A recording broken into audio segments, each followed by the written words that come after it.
নমস্কাৰ ছাত্ৰ ছাত্ৰীসকল, উৎপল গগৈ ৰাজু ইউটিউব চেনেললৈ তোমালোক সকলোকে স্বাগতম জনাইছোঁ। আশা কৰিছোঁ তোমালোক সকলোৰে ভালেই।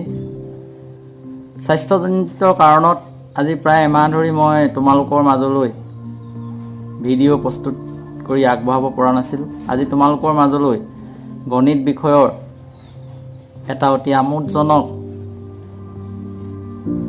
কৌশল আগবঢ়াইছোঁ। আশা ৰাখিছোঁ এই ভিডিঅ'টোৰ পৰা তোমালোক যথেষ্ট উপকৃত হ'বা। তোমালোক প্ৰথমতে স্ক্ৰীনত দেখিবলৈ পাইছা পূৰণৰ যাদু। আমি আজি এই ভিডিঅ'টোৰ সহায়ত অন্য এটা পূৰণৰ যাদু শিকিম। নিশ্চয় স্ক্ৰীনত প্ৰত্যক্ষ কৰিছা তোমালোকে। ইয়াতে আছে 97 পূৰণ 95 সমান উত্তৰটো 9215 অৰ্থাৎ 9215। 97 লগত 95 পূৰণ নকৰাকৈ আমিনো কেনেধৰণে 9215 উত্তৰটো অতি সহজে পাব পাৰোঁ তাৰ বিষয়ে জানি লওঁ আহা। এই কৌশলটো কেৱল 90 পৰা 100ৰ মাজত থকা সংখ্যাকেইটাতহে প্ৰযোজ্য হয়। 90 পৰা 100ৰ মাজত যিকোনো দুটা সংখ্যা তোমালোকে স্ক্ৰীনত প্ৰত্যক্ষ কৰাৰ দৰে 97 আৰু 95।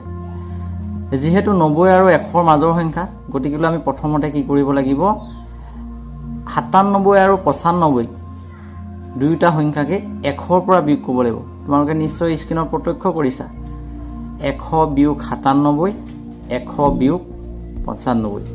100ৰ পৰা 97 বিয়োগ কৰিলে তাৰ বিয়োগফল হ'ব 3 আৰু 100ৰ পৰা 95 বিয়োগ কৰিলে তাৰ বিয়োগফল হ'ব 5।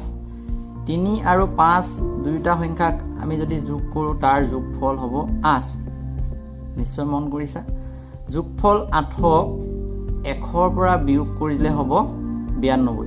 অৰ্থাৎ আমি স্ক্ৰীনত প্ৰত্যক্ষ কৰা 97 পূৰণ 95 সমান 9215। অৰ্থাৎ শতক আৰু হাজাৰৰ ঘৰৰ সংখ্যা দুটা অৰ্থাৎ 92। তাৰ যিটো 92 সেই 92টো আমি পালোঁ 100ৰ পৰা 8 বিয়োগ কৰি।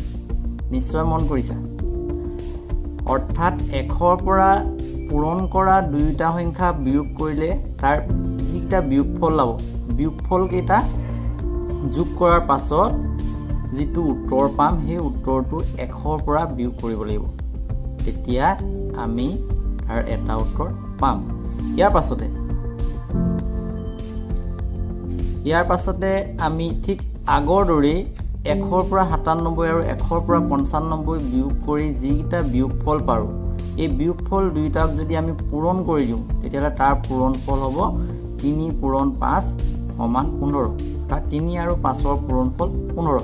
গতিকে প্ৰথমতে যিহেতু আমি বিয়োগফল দুটা যোগ কৰি যিটো যোগফল পাইছিলোঁ তাক 100ৰ পৰা বিয়োগ কৰি শতক আৰু হাজাৰৰ ঘৰৰ সংখ্যা দুটা পাইছোঁ। আৰু এতিয়া সেই বিয়োগফল দুটাক পূৰণ কৰি যিটো পূৰণফল হ'ব সেই পূৰণফলটো আগৰ সংখ্যাটোৰ সোঁহাতে বহাই দিলে আমি স্ক্ৰীনত প্ৰত্যক্ষ কৰি থকা 97 পূৰণ 95 সমান 9215 উত্তৰটো পাম। নিশ্চয় তোমালোকে এই কৌশলটোৰ পৰা যথেষ্ট উপকৃত হ'বা।